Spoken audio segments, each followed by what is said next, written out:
Hello punters, justracing.com.au. Big day today in Brisbane Group 1 racing. Shane Churlio's got you covered. The Melbourne meeting, Bruce Clark's got you covered. I'll look after Royal Randwick. First of all, I want to say a very big thank you to all our followers that have bought a beanie, Beanies for Brain Cancer, markhughesfoundation.com.au. Big thank you to all the team too at Sky Channel who have really got behind it, and Sky Sports Radio up here in Sydney. Glenn Munsey, Brad Davidson, Duff, Bensley, Lizzie Gels, Richie Haynes. Like to thank everyone. Tony Brassel was here the other night at my house. He came and bought some beanies, and all the crew there. So thank you very much. It's all about raising money and buying the beanies, but it's also about the awareness, because we need to get the government and everyone on board to find a cure and put money into research, a direct correlation. Money into research, we find a cure. And on behalf of my brother, who started the beanies in Sydney with the Mark Hughes Foundation last year, sadly Matthew's not with us. We miss him every single minute of every single day, but I know that everyone's very proud of the work that Matt did in his life. Right out at Royal Randwick, so thank you very much. In the first at Royal Randwick, I think we can get one off to a flyer, the Autumn Sun. Look, this horse was very impressive on debut. Yes, everything went its way. There was good speed on. But I think Chris Waller thinks he can win the JJ Atkins, the Group 1 in Brisbane in a fortnight's time. And today he's got to be impressive.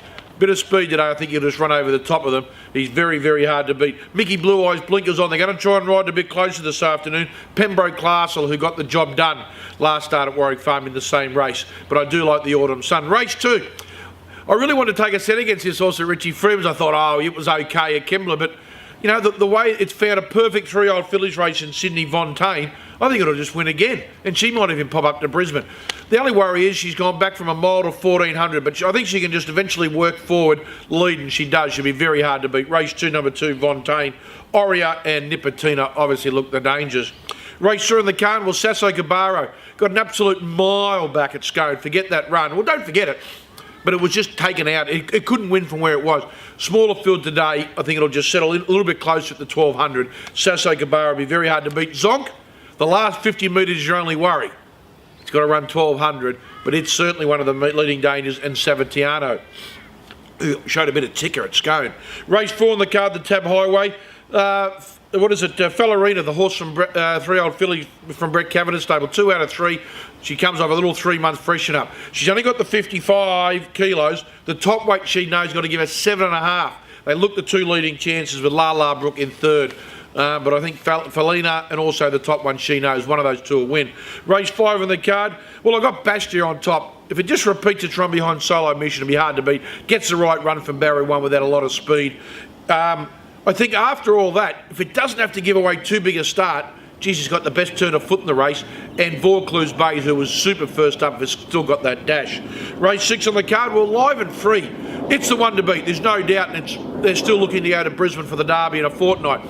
But I think the big improver in the race is Meravi. They rode it far too close the other day. The blinkers come off, they'll ride it quieter. Look out. And the top one, All Too Hoying, who was good behind Solo Mission, will roll forward. They're the 3 chances. I think you can bet in this race. Favourite hard to beat, but the other 2 are the value. Race 7, well, Ecuador, 3 runs this time in, second. Big chance, it'll roll forward, he's tough.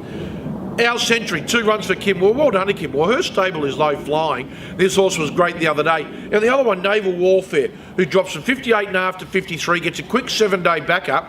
And I thought it did an outstanding job last Saturday when it went too keenly in front. It'll roll along, but geez, it'll give them something to chase. They're the 3 chances, I think, in the feature race, being the McKell Cup. Race 8 on the card, I thought so. Yes, I'm guilty. I've had a huge opinion of this horse from day one.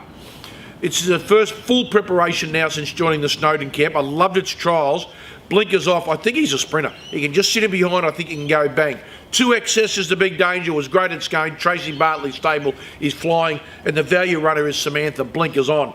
And in the last, well, throw them up in the air. They all come out of the same race, about 8 or 9 of them. I'm going to switch the Quinella around. Beacon to beat Schubert. Cool Vinny had no luck at Rose Hill. Fierce Impact was super first start and throw her up in the inside. Sparky Lad didn't see a lot of room. I'm going to stick with Beacon to beat Schubert. Good luck, punters. Again, thank you very much for supporting the Beanies for Brain Cancer. Still not too late if you get into a rugby league game this weekend to buy a beanie, or get on the website markhughesfoundation.com.au. Let's fight this disease together. Good luck, punters.